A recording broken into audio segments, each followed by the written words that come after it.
The Advancing Man.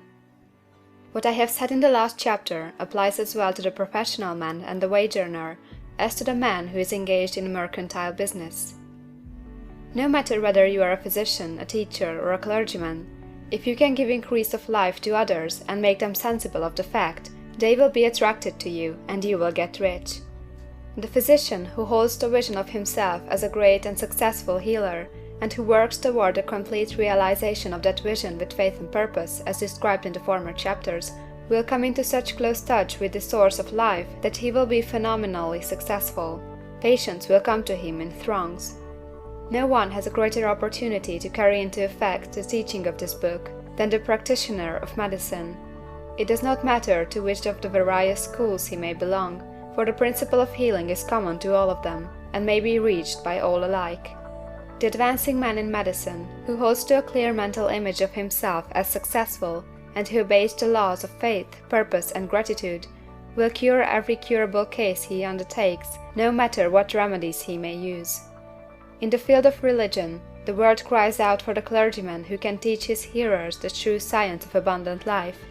He who masters the details of the science of getting rich, together with allied sciences of being well, of being great, and of winning love, and who teaches these details from the pulpit, will never lack for a congregation. This is the gospel that the world needs. It will give increase of life, and men will hear it gladly, and will give liberal support to the man who brings it to them. What is now needed is the demonstration of science of life from the pulpit. We want preachers who can not only tell us how, but who in their own persons will show us how. We need the preacher who will himself be rich, healthy, great, and beloved, to teach us how to attain these things, and when he comes he will find a numerous and loyal following. The same is true for the teacher who can inspire the children with the faith and purpose of the advancing life. He will never be out of a job, and any teacher who has this faith and purpose can give it to his pupils. He cannot help giving it to them if it is a part of his own life and practice. What is true of the teacher, preacher, and physician is true of the lawyer, dentist, real estate man, insurance agent, of everybody. The combined mental and personal action I have described is infallible. It cannot fail. Every man and woman who follows these instructions steadily, perseveringly, and to the letter will get rich. The law of the increase of life is as mathematically certain in its operation as the law of gravitation. Getting rich is an exact science. The wage earner will find this as true of his case as of any of the others mentioned. Do not feel that you have no chance to get rich because you are working where there is no visible opportunity for advancement, where wages are small and the cost of living high. Form your clear mental vision of what you want and begin to act with faith and purpose. Do all the work you can do every day, and do each piece of work in a perfectly successful manner. Put the power of success and the purpose to get rich into everything that you do. But do not do this merely with the idea of currying favor with your employer, in the hope that he, or those above you, will see your good work and advance you. It is not likely that they will do so.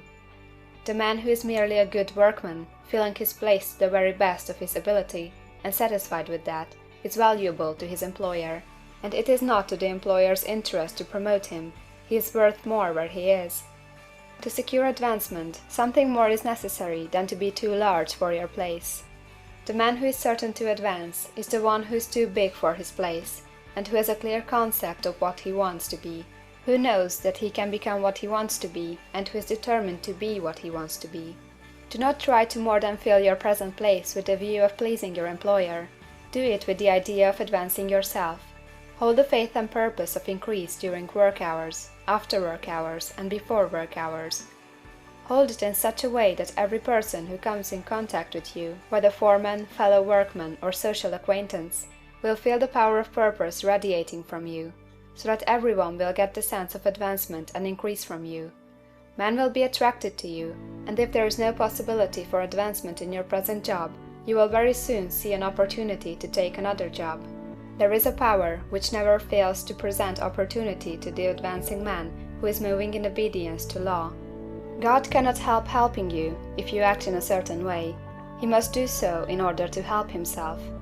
There is nothing in your circumstances or the industrial situation that can keep you down. If you cannot get rich working for the Steel Trust, you can get rich on a 10-acre farm, and if you begin to move in a certain way, you will certainly escape from the clutches of the Steel Trust and get onto the farm or wherever else you wish to be. If a few thousands of its employees would enter upon the certain way, the Steel Trust would soon be in a bad plight.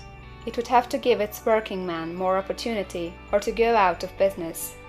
Nobody has to work for a trust. The trusts can keep men in so-called hopeless conditions only so long as there are men who are too ignorant to know of the science of getting rich, or too intellectually slothful to practice it. Begin this way of thinking and acting, and your faith and purpose will make you quick to see any opportunity to better your condition. Such opportunities will speedily come, for the Supreme, working in all, and working for you, will bring them before you. Do not wait for an opportunity to be all that you want to be. When an opportunity to be more than you are now is presented, and you feel impelled toward it, take it. It will be the first step toward a greater opportunity. There is no such thing possible in this universe as the lack of opportunities for the man who is living the advancing life. It is inherent in the constitution of the cosmos that all things shall be for him and work together for his good, and he must certainly get rich if he acts and thinks in the certain way. So let wage-earning men and women study this book with great care, and enter with confidence upon the course of action it prescribes. It will not fail.